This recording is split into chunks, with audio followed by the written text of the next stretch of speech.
De Raquel Rastrillo. Durante el verano de 2003, los acontecimientos en el noreste de Estados Unidos que involucran una extraña criatura, parecida a la humana, despertó el interés de los medios de comunicación locales. Breve, antes de un apagón aparente fue promulgada. Hay poca información o ninguna, se dejó intacto, como las cuentas más en línea y escritos de la criatura fueron destruidas misteriosamente. Centrada principalmente en la zona rural del estado de Nueva York y una vez que se encuentra en Idaho, autoproclamados testigos contaron historias de sus encuentros con una criatura de origen desconocido. Las emociones van desde niveles extremadamente traumáticos de miedo y malestar, a un sentido casi infantil de la alegría y la curiosidad. Mientras que las versiones publicadas ya no son de la historia, los recuerdos se mantuvieron poderosos. Varios de los involucrados comenzaron a buscar respuestas en ese año. A principios de 2006, la colaboración se había acumulado casi 2 docenas de documentos que datan entre el siglo XII y hoy en día, situados en 4 continentes. En casi todos los casos, las historias eran idénticos. He estado en contacto con un miembro de este grupo y fue capaz de obtener algunos extractos de su próximo libro, Una nota de suicidio, 1964. Mientras me preparo para tomar mi vida, siento que es necesario disipar cualquier sentimiento de culpa o dolor que he introducido a través de este acto. No es culpa de nadie más que a él. Una vez me desperté y sentí su presencia. Otra vez que me desperté y vi su forma. Otra vez me desperté y escuché su voz, y vi sus ojos. No puedo dormir sin que me aterre lo que podría pasar la próxima vez al despertar. No puedo despertar nunca más. Adiós.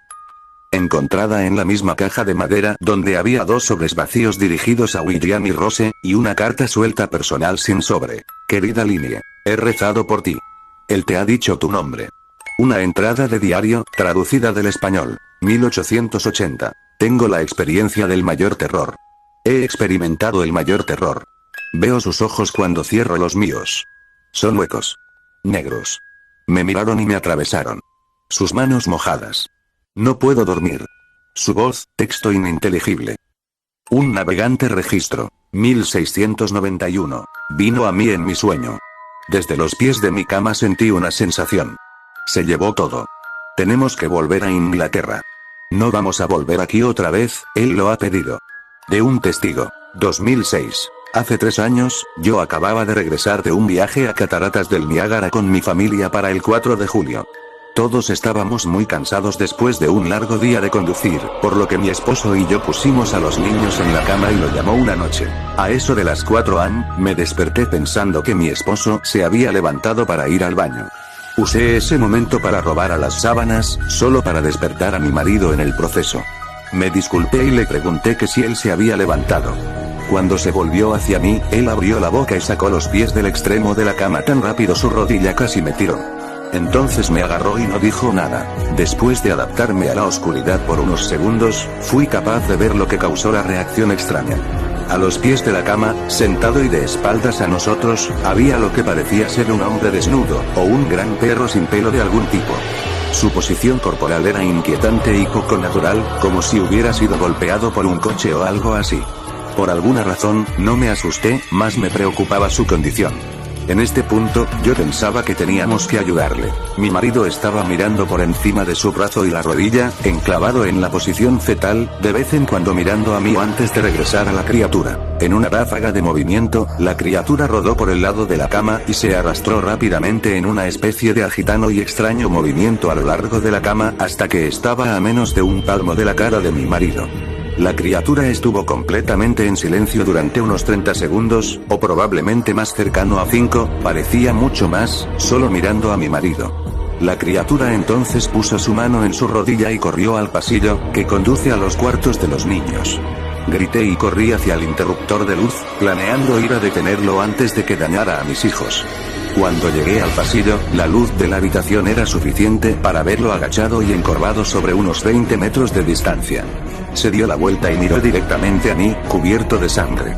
Encendí la luz y vi a mi hija Clara. La criatura corrió por las escaleras, mientras mi esposo y yo corrimos para ayudar a nuestra hija. Ella estaba muy mal herida y solo habló una vez más en su corta vida. Ella dijo, él es el rastrillo. Mi marido conducía su auto en un lago de la noche, mientras que apresurarse a nuestra hija al hospital. No sobrevivió. Al ser una ciudad pequeña, tiene alrededor noticia con bastante rapidez. La policía estaba atento al principio, y el diario local tomó mucho interés también. Sin embargo, la historia nunca fue publicada y las noticias de televisión local sin más trámite tampoco. Desde hace varios meses, mi hijo Justin y yo nos alojamos en un hotel cerca de la casa de mis padres. Después decidimos volver a casa, empecé a buscar respuestas a mí misma. Finalmente he localizado un hombre en el pueblo de al lado que tenía una historia similar. Nos pusimos en contacto y empezamos a hablar de nuestras experiencias. Sabía de otras 2 personas en Nueva York que habían visto a la criatura que ahora se conoce como el rastrillo. Nos tomó los 4 alrededor de 2 años completos de búsqueda en internet y la escritura para llegar a una pequeña colección de registros del rastrillo. Ninguno de ellos dio ningún detalle, la historia o el seguimiento. Una revista tenía una entrada que implica a la criatura en sus primeras 3 páginas, y nunca lo volvió a mencionar. Registro de un marinero no explicaba nada del encuentro, diciendo solo que se les dijo que se fuera por el rastrillo. Esa fue la última entrada en el registro. Hubo, sin embargo, muchos casos en que la visita de la criatura era una de una serie de visitas a la misma persona. Varias personas también mencionó que se habla, mi hija incluida. Esto nos llevó a preguntarnos si el rastrillo había visitado ninguno de nosotros antes de nuestro último encuentro. He creado un grabador digital cerca de mi cama y lo dejaron correr toda la noche, todas las noches, durante 2 semanas. Yo sería tediosamente escanear a través de los sonidos de mí dando vueltas en mi cama cada día cuando me desperté. Al final de la segunda semana, yo estaba acostumbrado al sonido ocasional de sueño mientras desdibujando a través de la grabación a 8 veces la velocidad normal. Esto todavía tardó casi 1 hora todos los días. En el primer día de la tercera semana, me pareció oír algo diferente. Lo que encontré fue una voz chillona. Era el rastrillo. No puedo escuchar el tiempo suficiente para empezar a transcribirlo. No he dejado que nadie la escuche todavía. Todo lo que sé es que he oído antes, y ahora creo que habló cuando estaba sentado frente a mi esposo.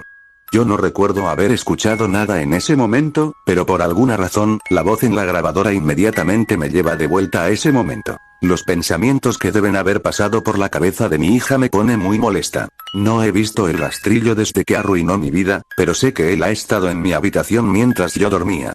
Me conoce y temo que una noche me despertaré para verlo mirándome.